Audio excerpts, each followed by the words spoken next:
শহরের কোলাহল থেকে একটু দূরে, যেখানে নেই কোনো ব্যস্ততা, নেই ছুটে চলার তাড়া, আছে শুধু খোলা আকাশ, সবুজের ছোঁয়া আর নদীর শান্ত একটা ডাক। চলে এসেছি বেনাপুর বিচে। জায়গাটা হয়তো অনেকের কাছেই চেনা, আবার অনেকের কাছে অচেনা, কিন্তু যতবারই দেখি ততবারই মনে হয় প্রকৃতি যেন এই জায়গাটাকে নিজের রূপে আলাদাভাবে যত্ন করেই সাজিয়েছে। চারপাশে গ্রামের সেই চেনা পরিবেশ, সবুজ মাঠ আর সরল মানুষজন, আর পাশ দিয়ে বয়ে চলা এই রূপনারায়ণ নদী।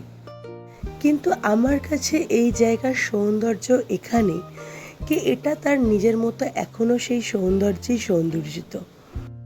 কখনো কখনো নিরিবিলি পথ ধরে এগিয়ে চলা, অথবা নদীর ধারে বসে প্রকৃতির সৌন্দর্য অনুভব করতে করতে নিজেকে ফিরে পাওয়া, এগুলোই মনটাকে ভীষণভাবে শান্ত করে দেয়। শহরে প্রতিদিন আমরা কত কিছু পাওয়ার জন্য ছুটে চলি, কিন্তু গ্রামে এলে মনে হয় আমাদের আর বেশি কিছু প্রয়োজন নেই। এই ছোট্ট ছোট্ট ভালো লাগা, কিছুটা প্রকৃতিকে অনুভব করা আর নিজের সাথে একটু সময় কাটানোটা সব থেকে বেশি জরুরি। আর সেরকম মনোমুগ্ধকর পরিবেশ হচ্ছে এই বেনাপুর বিচে।